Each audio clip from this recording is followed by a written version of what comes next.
Linda, would you describe how you came to your core insight and the development that you went through to actually make it work, and your first client who happened to be Doran and the impact it had on Doran? In the beginning, I could see there was a problem with the children's breathing.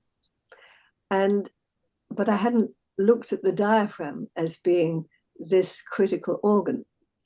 It was clear also that exercise, crawling, would enhance breathing.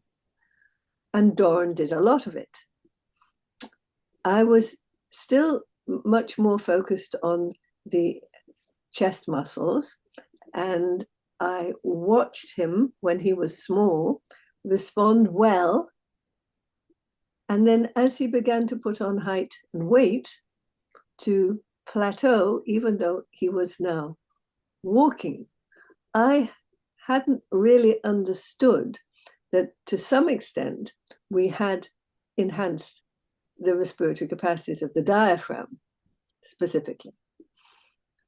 But clearly there was still a weakness which was making itself more and more evident as more need, metabolic need of height and weight began to impact. So I went back to look at some medical books, some drawings of anatomy. And I found some very beautiful pictures of the diaphragm, and I was shocked. I was shocked because it was so big, and that I also had this. And then I began to reflect, visualizing what was happening to the muscle inside me. And it occurred to me that nothing in the body is there for no particular purpose. And if you were producing this enormous pumping effect of breathing, then it couldn't only be to increase the intake of air through the lungs, it was affecting every organ in your body. And the concept of a pump pumping things up and expanding from the outside, from the inside to the outside, began to fill my head with images. And then I began to look at various papers concerning the diaphragm. And I realized that it returned the deoxygenated blood from the veins back to the heart. I realized that it was a very important postural muscle, if not the most important postural muscle, because the other muscles depended upon the work of the diaphragm for them to develop enough. And I realized that physiotherapists were looking at the other muscles that ring round the diaphragm, but not at the diaphragm. They didn't seem to realize there was, and in my mind, there must have been an impact of pressure on blood vessels. Blood vessels are very tiny and delicate, so if you're breathing, must be a compression and a decompression. So then by this time I was at the university, I went to the university library and pulled out a few books. And I began to see that this was correct, that writers on the microcirculation did say, yes, that not only did every breath impact on the on blood flow through the diaphragm, it also caused it to spin. And that spinning is what was necessary to create strength, and the diaphragm, the capillary walls dividing and growing and feeding the nervous system, and the tissues of the developing muscular system of the diaphragm. So this became more and more interesting as I pictured it. When I was walking around, I was carrying these pictures.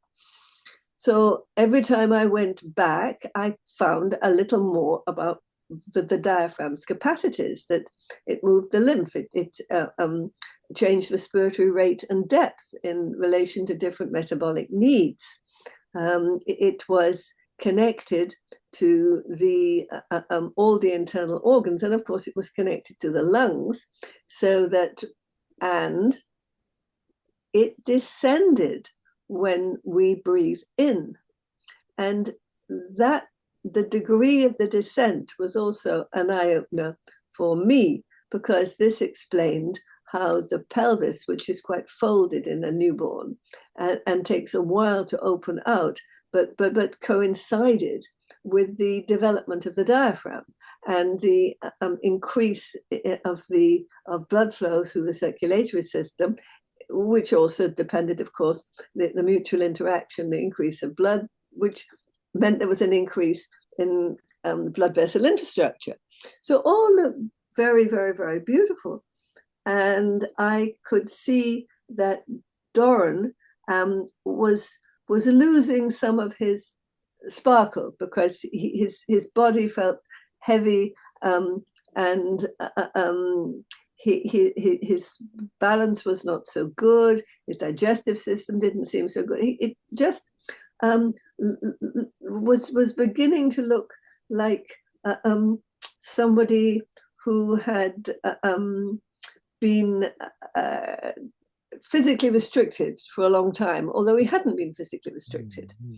So I turned my mind again to think about these pressures that the breath created on the blood vessels.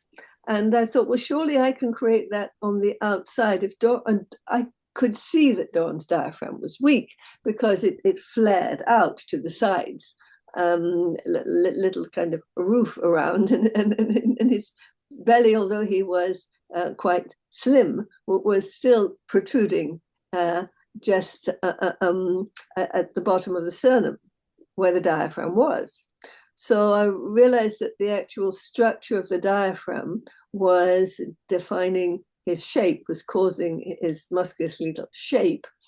But also, if it wasn't pumping him up, then and wasn't providing the blood supply from the spine to the joints of the body, then that compression that I saw in his body is as if he had been restricted for a long time, which he hadn't. It didn't look so restricted when he was younger. That was the reason that pumping up had met its the furthest point at which pumping up, and that was its limit. So try light, gentle pressures. Try to copy the breathing pressures. So I did them on me, and I was surprised what sensations I was creating within me from that light, gentle pressure.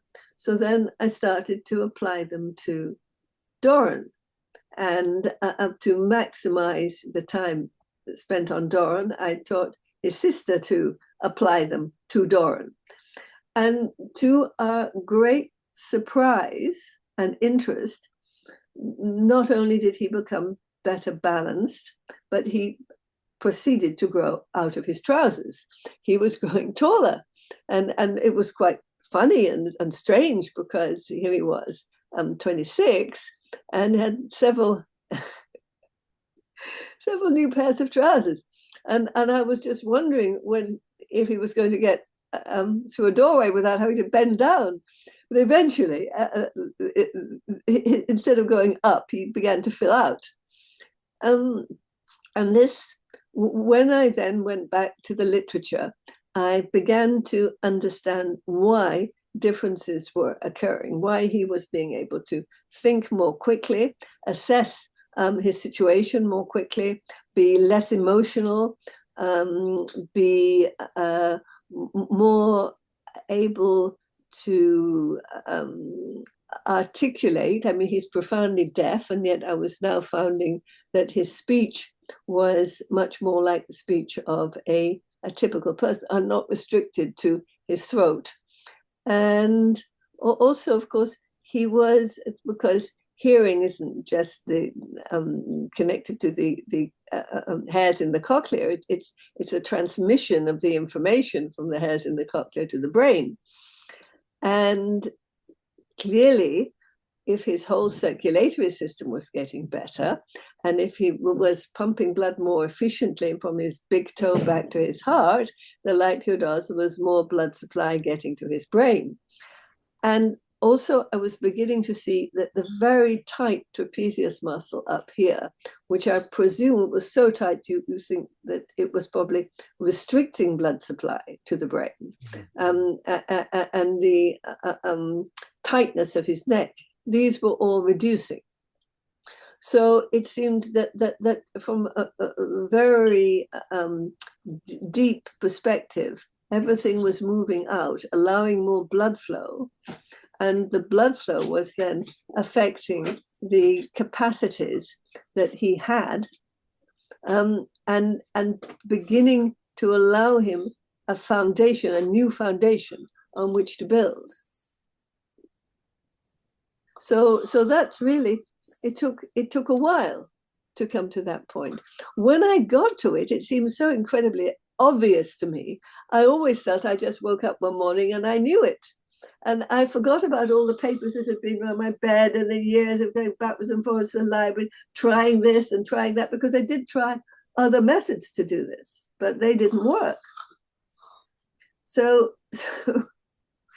it is, in essence, once you understand, very simple and obvious, but not so simple and obvious before you have that key understanding of the importance of the diaphragm, the very central importance of this beautiful, magnificent organ.